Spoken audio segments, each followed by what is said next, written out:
Bonjour, ce chapitre c'est les états de conscience. C'est un gros chapitre.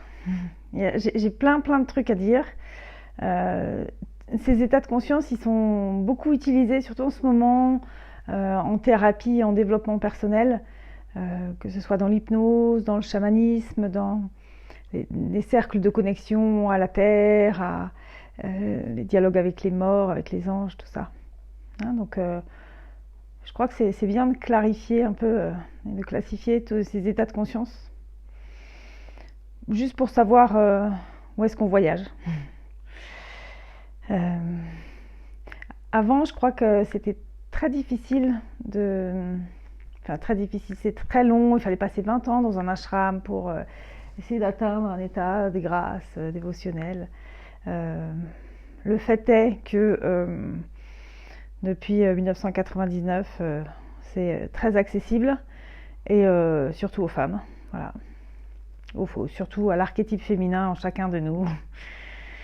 Voilà, on prend ça comme info. Et j'ai pas d'études là-dessus, mais en pratique, ça se précise. Ça se vérifie.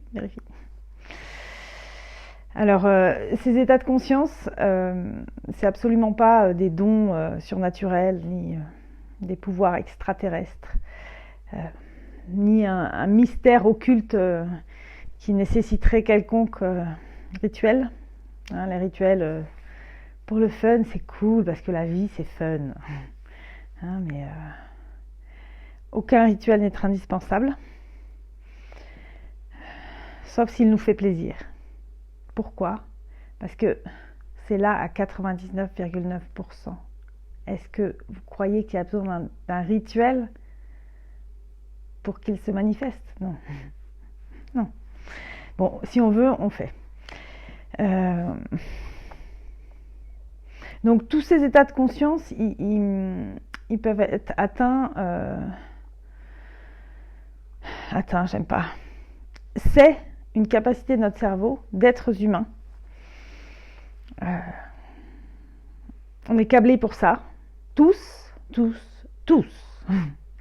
Même ceux pour qui le karma est pourri. On peut tous avoir accès. Il n'y a pas d'exception karmique à ces capacités magnifiques qu'a le cerveau humain. Donc moi j'ai choisi cette classification. J'ai fait un petit PowerPoint des montagnes. Ça c'est les états usuels de conscience dont on a l'habitude. L'éveil, le sommeil, le rêve. Et ça c'est les états qu'on dit modifiés. Et en fait ils ne sont pas du tout modifiés, ils sont juste pas habituels. Mais ils n'ont rien de modifié. Donc la méditation, la conscience cosmique, l'état de grâce et l'état unicitaire, on va les développer tous. Si vous écoutez ce livre en méditant, en étant conscient du corps, dans le corps, les yeux ouverts ou fermés, maintenant c'est pareil. On est là, voilà. Un état non usuel. Ce qui ne veut pas dire que ces états-là, ils ne peuvent pas être constants. Là, c'est... Bon, je ne vais pas commencer par la fin. On va commencer par le début, le réveil. Quand on est les yeux ouverts, ping, agité, les choses à faire, à voir. Là, c'est un état de conscience où le mental est très présent. Avec tout son lot d'analyse, de jugement, de jalousie, de je tire la couverture à moi, tout ça. Là, l'être de lumière, il n'est pas là. Il est caché dans les placards. Et souvent, malheureusement, dans cet état-là où le mental n'arrête jamais, on va souvent vivre de la peur et du stress. Et en soi, c'est pas grave. Mais ce qui est embêtant, c'est que dans cet état de conscience, d'agitation, on va avoir dans notre corps des hormones qui vont circuler, qui sont comme l'adrénaline, le cortisol, l'hormone de croissance, qui sont des hormones qui vont pas faire que notre corps il va être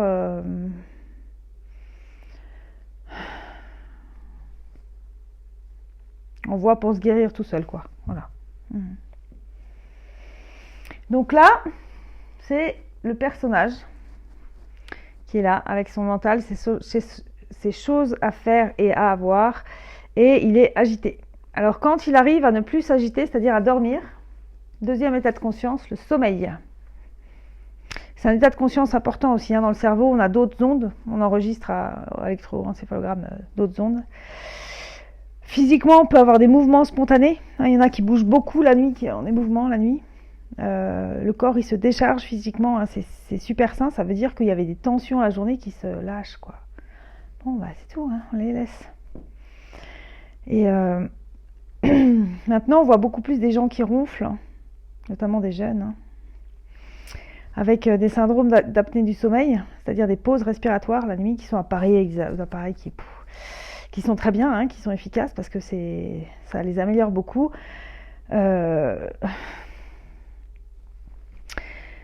va ressembler à la psychologie de couloir, mais ces gens qui étouffent la nuit, quand on regarde le jour, dans leur vie, souvent ils étouffent aussi. Donc on peut régler les choses du jour et de la nuit. Les deux, on fait les deux. Donc le sommeil où déjà on commence à pas trop contrôler. Hein. Contrôle là. Le rêve, troisième état de conscience, le rêve.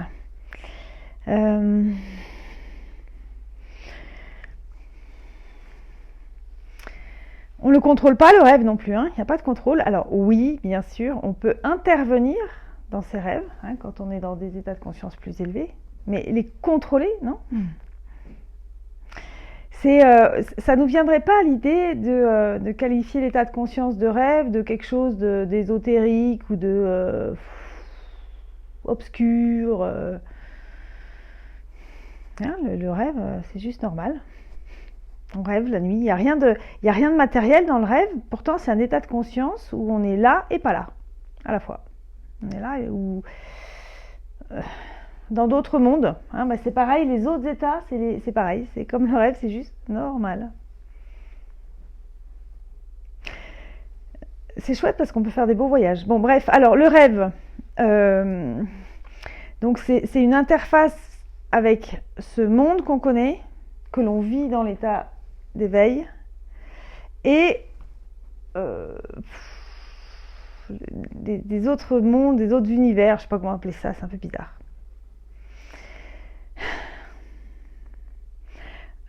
On peut y capter des informations, hein, ce qu'on va faire vachement là, on va capter des informations cosmiques là. Donc dans le rêve, on capte des informations, il faut faire gaffe toujours que le mental se rapplique pas avec son hyper-analyse pour dire ah là oui. Voilà, les rêves, ils doivent pas contribuer, ils ne doivent pas contribuer à augmenter nos peurs, ni à délocaliser les problèmes sur les générations antérieures ou je sais pas quoi, hein, ni nous déresponsabiliser.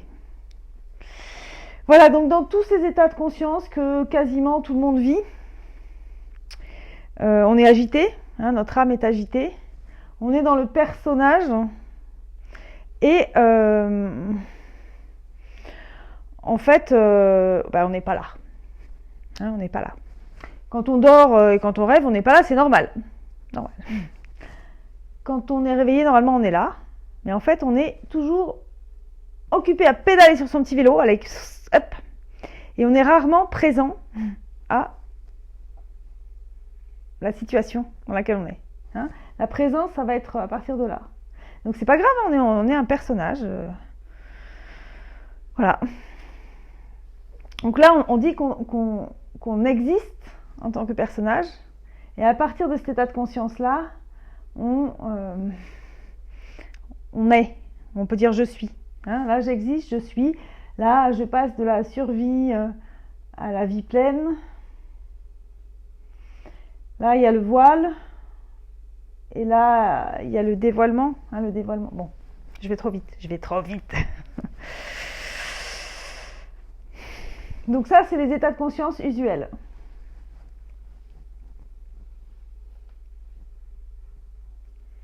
Je vais faire une deuxième vidéo pour les non usuels. C'est les plus importants et c'est C'est de ceux-là dont on parle pas beaucoup, voilà. Ça, on connaît. Ça, voilà. Allez, merci. À tout de suite pour cette deuxième partie.